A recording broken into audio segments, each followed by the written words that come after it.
होगा areas surrounded by inflammatory cells. तो ये हमारे पास बात याद रखनी है। उसके बाद आ जाती है फिब्रिनॉइड नेक्रोसिस।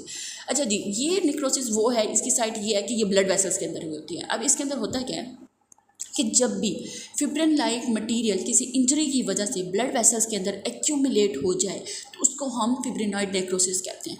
ये हमें ज़्यादातर बेसिकली इम्यून रिलेटेड डिजीज़ के अंदर और वस्कुलाइटिस के अंदर नज़र आता है।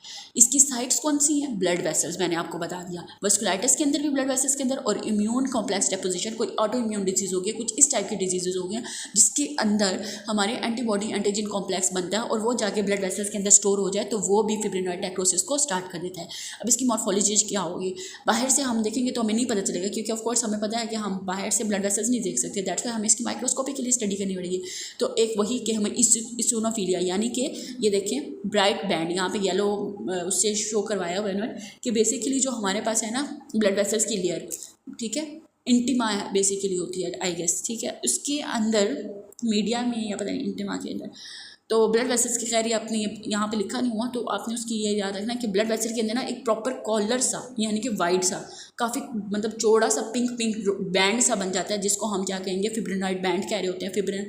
और इस नेक्रोसिस को जिसके अंदर ये हमें नज़र आ रहा है ये bright eosinophilic pink appearance of blood vessels, तो इसको हम क्या कहेंगे कि यहाँ पे फिब्रिनॉइड नेक्रोसिस स्टार्ट हुई है और इन्फ्लेमेटरी सेल्स हमें मस्ट मिलेंगे। ये जो यहाँ पे भी क्या ब्लू सेल्स नज़र आ रहे हैं, दिस शोज की इन्फ्लेमेशन साथ है। गैंग्रीनस नेक्रोसिस, जब भी हमारी किसी बॉडी पार्ट को यानी कि प्रॉपर जो है वो ब्लड सप्लाई नहीं जा रही होती या कोई नेक्रोसिस इन्फेक्शन हो जाए तो उसकी वजह से जो है वो ग्रीन हमें बर्ड नज़र आता है। जैसे डायबिटिक फूड के अंदर हम देख रहे होते हैं तो वो डेथ स्टार्ट हो जाती है। Refers to extensive tissue death used in the limbs और गट्स, ठीक है, आपने ये लिम्स और गट्स नेम याद रखना है कि इस जगह पे गैंग्रीनस नेक्रोसिस होती है, साइट याद रखनी है। अब है क्या गैंग्रीन की ना, बेसिकली दो टाइप्स होती हैं, एक होता है ड्राई गैंग्रीन, एक होता है वेट गैंग्रीन। ड्राई गैंग्रीन के अंदर क्या होता है कि जी कोगुलेटिव नेक्रोसिस हुआ, कोगुलेटिव नेक्रोसिस और उसी के साथ कोई इन्फेक्शन हो जाए तो उसको हम ड्राई गैंग्रीन कहेंगे। और वेट गैंग्रीन के लिक्विफेक्टिव नेक्रोसिस हुआ और साथ में कोई इन्फेक्शन हो जाए तो वो वेट गैंग्रीन। अब अगर ड्राई गैंग्रीन है तो उसका मैकेनिज्म कैसे है कि वो डेवलप होगा, यहाँ पे सेकंड लाइन में दिखाया हुआ है कि ड्राई गैंग्रीन के अंदर इस्कीमिया होगा, इस्कीमिया के बाद हमारे पास कोगुलेटिव नेक्रोसिस हो गया।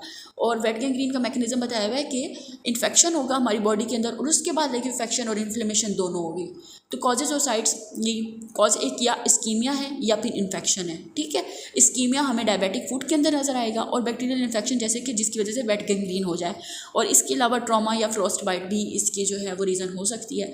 मैंने ट्राई किया first time, for the very first time, तो होप्स मैंने अपनी तरफ से भी फुल कोशिश किया, लेकिन थोड़ा सा यही टेक्निकल इशू आता रहा क्योंकि